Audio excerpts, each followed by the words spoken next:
শীতকালে শীত বাড়ার সাথে সাথে সময়ের বরকতটা যেন হঠাৎ করে উধাও হয়ে গেল। সব কাজ গুছিয়ে এই জন্য এই দিনের সাথে আর পেরে ওঠা যাচ্ছে না। প্রতিদিন সকালে ঘুম থেকে জেগে ওঠাটা যেন একটা বড়সড় যুদ্ধ জয় করার সমান হয়ে যাচ্ছে। এখন এই অবস্থা, তাহলে পুরোপুরি শীত আসলে কি হবে? আসসালামু আলাইকুম, কেমন আছেন সবাই? আশা করছি সবাই খুব ভালো আছেন।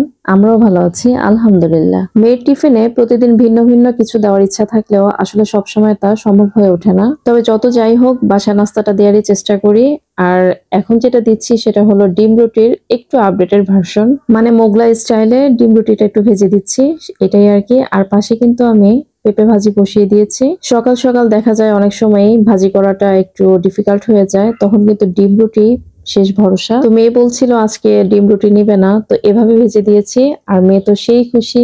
তো এই আর কি, বাচ্চাদের খুশি করার জন্য মাদের আসলে একটু টিপস এন্ড ট্রিক্স অবলম্বন করে চলতেই হয়, কিছুই করার নেই। আর এখন কিন্তু মেয়েকে মাদ্রাসায় দিয়ে এসে আমাদের জন্য নাস্তা তৈরি করে নিচ্ছি। পেঁপে ভাজিটা একটু বেশি পরিমাণে করে নিয়েছি, যাতে দুপুরবেলা আমাদের মানে খাওয়ার জন্য সাথে আরেকটা তরকারি আর একটা ডাল হলেই হয়ে যায়।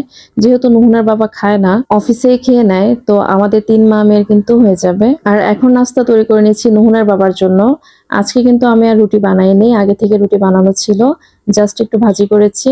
আর আমার জন্য একটা রুটি আমি ভেজে নিয়েছি, আর নুহুনের বাবাকে শুধু ওই ভাজিটা দিয়েছি, একটু বাদাম ডিম এভাবেই দিয়েছি। নুহুনের বাবা ডিমটা কাঁচা কাঁচা একটু পছন্দ করে খেতে, কিন্তু আমি কিন্তু সেভাবে খাই না, আমার ডিম খেতে এমনিও ভালো লাগে না। তো যখন খাই খুব ভালোভাবে ভেজে তারপর খাই। আর এখন কিন্তু একটু রচা বানিয়ে নিয়েছি, আসলে শীতকালের শেষ ভরসা বলা যায়। আমার প্রতিদিন কিন্তু এই রচাটা থাকবে, আর সকালবেলা তো দুধ চা থাকে নাস্তার সাথে, আর রচাটা খাই আমি দেখা যায় যে 11টা-12টার দিকে, রান্নার সময় বেশি খাই আর কি। আর এটা কিন্তু আরেকদিন। আর এখন হলো দুপুরবেলা, আমি কিন্তু আজকে গরুর মাংসের সাদা ঝোল রান্না করব।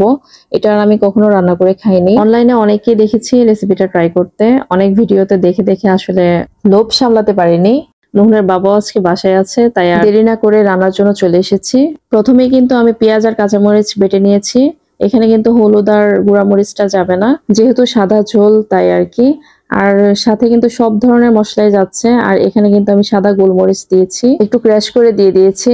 আর রান্নাটা যেহেতু গরুর মাংসের সাদা ঝোল, শুধু গরুর দুধ দিব, আর কিন্তু কিছুই দেব না। বাদাম বা টক দই দিলে কিন্তু এটা আবার গরুর মাংসের কোরমা হয়ে যাবে। সব মশলা দিয়ে মাংসটা ম্যারিনেট করে 1 ঘন্টার মতো রেখে দিতে হবে। তারপর আমি পেঁয়াজ বেরেস্তা করে নিয়ে আর ওই তেলেই কিন্তু মাংসগুলো দিয়ে দিলাম, আর এখন কিন্তু শুধু কষিয়ে নেব। লো ফ্লেমে একদম মশলার কাঁচা গন্ধটা যাওয়ার আগ পর্যন্ত কিন্তু খুব ভালোভাবে কষিয়ে নেব। কাঁচামরিচ যেহেতু বেটে দিয়েছি, তো তখন কিন্তু দেওয়ার সময় একটু ভয় লাগছিল যে বাচ্চারা খেতে পারবে কিনা, ঝাল বেশি হয়ে যায় কিনা। তো এখন দেখলাম যে ঝাল তেমন হয়নি, আর একটু বেটে দিয়ে দিয়েছি। আর এখন কিন্তু 1.5 কেজি মাংসের জন্য আমি 1.5 কাপের মতো দুধ দিয়ে দিয়েছি। কষানোর সময় কিন্তু এমন ভাবে কষিয়েছি যে মাংসটা হাফ সিদ্ধ হয়ে গিয়েছিল। এই দুধেই কিন্তু মাংস পুরোপুরি সিদ্ধ হয়ে যাবে। আর এখন একটা ডিম কেটে নিচ্ছিলাম, ছোট মেয়েটা তেমন ডিম খেতে চায় না, তো একটু বিট লবণ দিয়ে দেখলাম খায় কিনা, তো কোনো লাভ হলো না যদিও। তো এই তো মাংসটা কিন্তু প্রায় শেষের পর্যায়ে, দেখেন কত সুন্দর লাগছে দেখতে। ফিনিশিং এ এখন কিন্তু আমি একটু কাঁচামরিচ আর কিন্তু পেঁয়াজের বেরেস্তাটা দিয়ে দেব।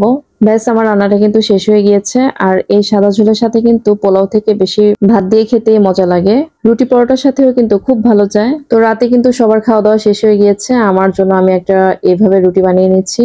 খেতে ইচ্ছে করছিল না ভাত, তাই আর কি। এতক্ষণ ধৈর্য ধরে আমার ভিডিওর সাথে থাকার জন্য আপনাদেরকে অসংখ্য ধন্যবাদ জানাচ্ছি। সবাই খুব ভালো থাকবেন। আল্লাহ হাফিজ। আসসালামু আলাইকুম।